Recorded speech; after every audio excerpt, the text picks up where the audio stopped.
The year is 1893. A 12-year-old boy from Germany loses his parents.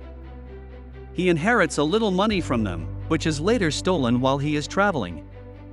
Despite losing everything, he retained one thing: his unstoppable passion for watches. And this passion helped him build the world's greatest watch company. This is the story of Rolex watches. Following his parents' death, Germany's 12-year-old Hans Wilsdorf became an orphan. Darkness clouded his future. His relatives sold his parents' business and sent Hans to a boarding school. Here, he became friends with a boy from Switzerland, who informed him a lot about Switzerland's watchmaking industry. Soon, Hans realized that his call lay in this industry. That's why, in 1900, at the age of 19, he left Germany and shifted to Switzerland. There, he found a job at a watchmaking company called Kuhne Korten. He was tasked with checking the accuracy of hundreds of watches daily. This role made him passionate about creating perfect watches. In 1903, he decided to settle in London. But during the journey, he met with a tragedy. The 3,300 German gold marks he had inherited from his parents got stolen. This was a significant setback in his life. Yet moving forward was his only option. In London, he took up a job in another watchmaking company, in the sales and marketing department. In the next 2 years, he learned much about manufacturing, sales, and, most importantly, consumer behavior directing the watchmaking industry. He realized that most watchmaking companies were focused on making their watches fancy and decorative, while the customers wanted simple, accurate, durable, and elegant watches. To change this situation, 24-year-old Hans decided to start his own watchmaking business. But there was one problem. Hans lacked sufficient capital to start the business. That's why he welcomed his brother-in-law on board as a business partner in exchange for capital. This led to the formation of the Wilsdorf and Davis firm in 1905. They realized that watches were indispensable for travelers, as they needed to catch trains and buses on time to reach their destinations. That's why they decided to manufacture pocket watches catering to travelers. Compared to ordinary watches, this watch was smaller in size to make it more portable for travelers. The pouch for this watch was manufactured using high-quality leather, to make it more sturdy and give it a premium look.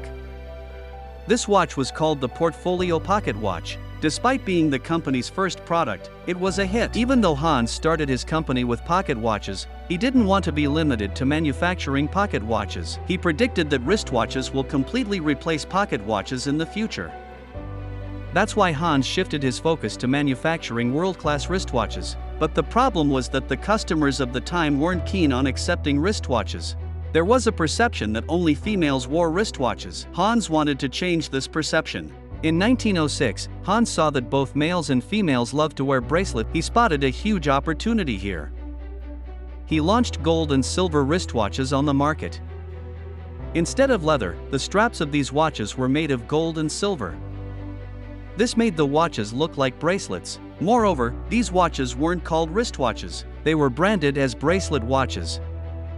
As a result of this strategy, Hans watches became popular across Britain. Moreover, Hans realized that all the watches in the market carried the names of their manufacturers as their brand names. Hans wanted his watches to have a unique name, something that could neatly fit in the dial and be pronounced easily in any language. He combined different alphabets and came up with more than 100 names. At one point, the pleasant-sounding name of Rolex came to the fore. He trademarked this name in 1908. In the modern world, we use wristwatches not just to keep time, but to enhance our looks and personality.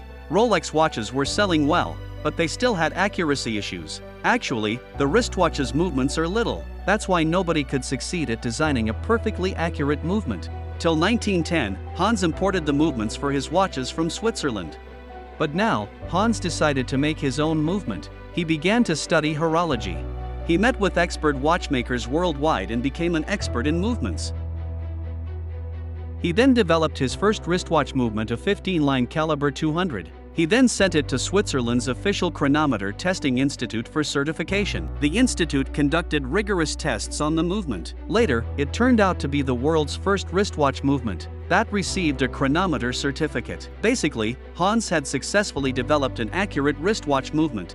This innovation improved Rolex's reputation. His watches began to get exported to other European countries. By 1914, Hans had set up multiple offices of Wilsdorf and Davis. He had formed a team of 60 exceptional people. His business was growing rapidly, but a major event put a brake on his growth story. World War I. To make up for the cost of war, the British government imposed a 33% export duty on watches. Compared to the foreign competitors, Rolex's price went up by 33% overnight, and its sales crashed. To survive the crisis, Hans had to shift his company to Switzerland. Till now, Rolex was just the brand name of Hans watches. Upon reaching Switzerland, he changed the company's name to Rolex Watch Company and started many of his business operations from scratch. The market for luxury watches had crashed due to the war, but Hans observed an interesting trend. There was a sudden demand for wristwatches from the armies fighting the war. Watches are crucial for soldiers fighting a war. They help them coordinate their firing and marching actions properly. However, pocket watches weren't practical for keeping track of time. A soldier would need to lower his rifle, open his coat and take out his watch to check time. That's why armies shifted to wristwatches, which were more feasible to track time. As a result, Rolex launched trench watches for the soldiers. The watches were made of unbreakable glass. It had a strong body and a luminescent hour radium hand, which allowed the soldiers to check the time even in low light. These trench watches helped Rolex flourish its business even during a war. World War I soldiers were seen as heroes in their home countries. When people see these soldiers wearing wristwatches, they also begin shifting to wristwatches as well. As Hans had predicted, wristwatches completely replaced pocket watches. But wristwatches had a major problem. Their accuracy got compromised in the presence of dust and water. Hans wanted to solve this problem. He decided to build a tight watch case that would protect the watch's movement from heat, dust, and water. Hans observed that watches were built using a snap-on mechanism, under which all the watch components were assembled on top of one another, just like we assemble a tiffin box. But this mechanism left behind gaps that allowed for the entry of dust and water. So, Rolex designed a watch case using the world's first screw-on mechanism, which tightly screwed the components together using grooves. Moreover, rubber rings shut the remaining gaps. Finally, the watch's winding crown sealed the body tightly like a submarine's hatch. Like an oyster, this watch could remain underwater for a long time without incurring internal damage. That's why the watch became known as Rolex Oyster. Launched in 1926, this watch was revolutionary, and it needed revolutionary marketing for its promotion. Hans learned about a swimmer, Mercedes Gleitze, who claimed to be the first woman to cross the English Channel. Many had rejected this claim. To prove herself right, she decided to swim across the English Channel in front of the media. Hans contacted Mercedes and offered her the position of Rolex's first brand ambassador. To promote Rolex Oyster's waterproofing capacity, Mercedes was to keep the watch attached to her necklace while swimming. Initially, her attempt was successful.